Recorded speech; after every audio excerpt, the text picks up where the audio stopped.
Avez-vous fait vœu de pauvreté? Bonjour, je suis Frédéric Zongo et mon objectif est de vous aider à développer une meilleure relation à l'argent, à vous libérer des dettes, à créer de l'abondance et à faire une différence. Et si c'est la première fois que vous regardez mon contenu, je vous invite à vous abonner et à surtout inviter un ami à suivre le contenu avec vous.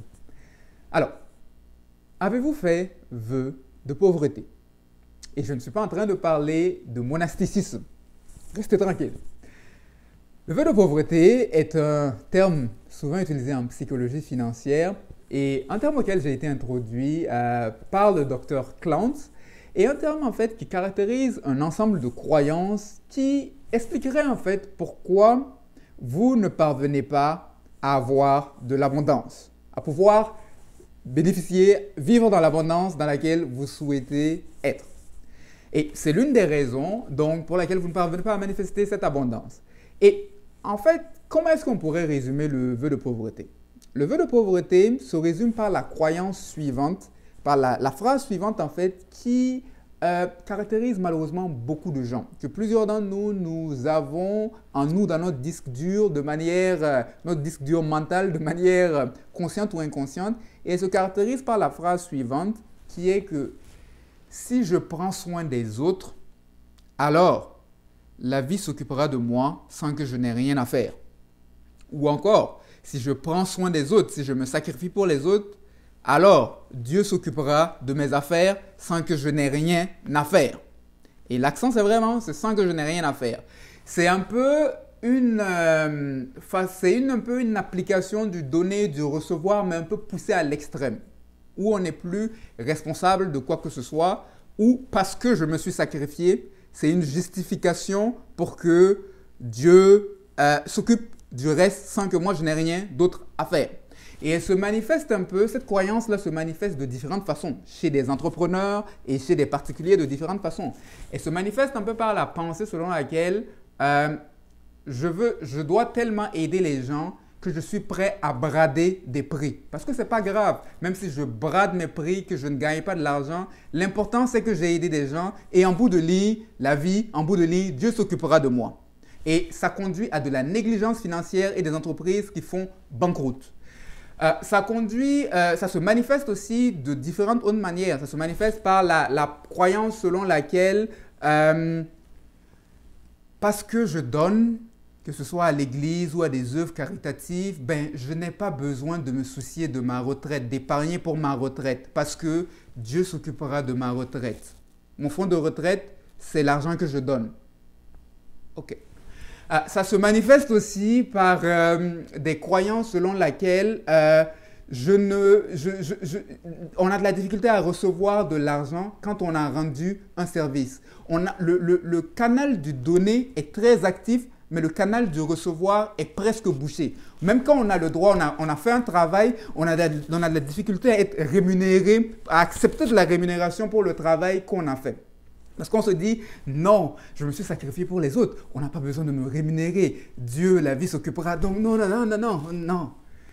Malheureusement, ce qu'on constate, c'est que la plupart des gens qui sont animés de cette croyance, c'est plus tard, lorsqu'ils arrivent à leur retraite, qu'ils se rendent compte un peu du côté un peu pervers, où ils ont poussé un peu trop loin cette croyance, parce que tout excès nuit.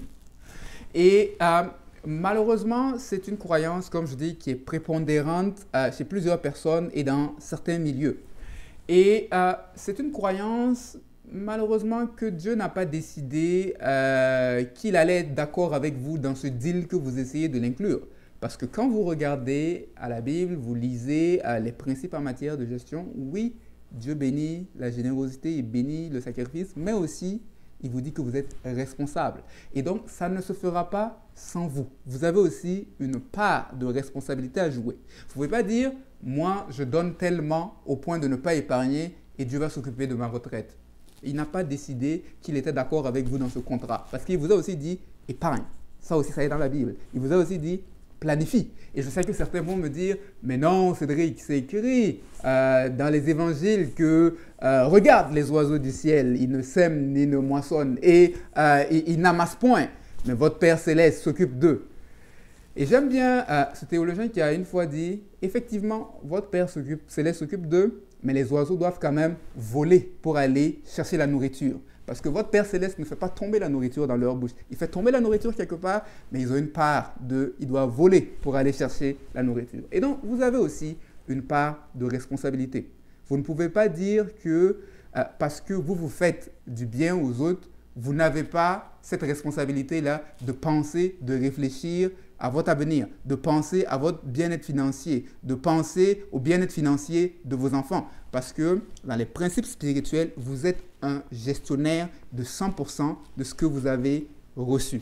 Et la Bible parle, oui, de donner, mais elle parle aussi de gagner. La Bible parle, oui, de donner, mais elle parle aussi de savoir épargner et investir.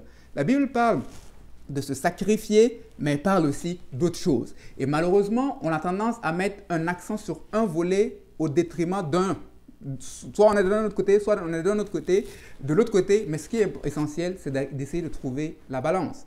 Oui, elle parle de donner, mais aussi elle parle de vendre. Parce que dans la Bible, dans les Proverbes, vous allez trouver un texte dans les Proverbes 11 qui dit que la bénédiction est sur la tête de celui qui vend. Et donc, oui, vous vous sacrifiez pour les gens, mais il faut aussi savoir vendre. Parce que si vous ne savez pas vendre, ben, votre entreprise va fermer et le service que vous vouliez donner aux autres ne pourra plus prendre place parce que ça prend de l'argent également pour faire fonctionner les choses.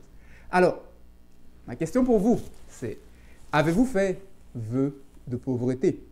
Est-ce que consciemment ou inconsciemment, vous vous dites que non, ben moi, tout ce qui compte, c'est juste que je fasse le bien. Je n'ai pas besoin de m'assurer que je dois atteindre certains objectifs de rentabilité. Je n'ai pas besoin de m'assurer que je dois épargner tant de mon temps pour pouvoir avoir une certaine retraite. Non, les choses vont rentrer d'elles-mêmes, par elles-mêmes. Avez-vous fait vœu de pauvreté? Je vous laisse réfléchir sur cela. Et si jamais vous voulez développer une meilleure relation à l'argent, améliorer l'état de vos finances, vous libérer des dettes, créer de l'abondance, ben, je vous invite à vous rendre sur cedriczongo.com où vous allez trouver les différents programmes d'accompagnement où je pourrai vous aider avec cela afin que vous puissiez jouer votre part. Faire du bien, mais aussi jouer votre part de responsabilité. J'espère que cette capsule vous aura été d'une utilité et n'hésitez pas à la partager avec un ami, une amie autour de vous. C'était Cédric Zongo et passez une agréable journée.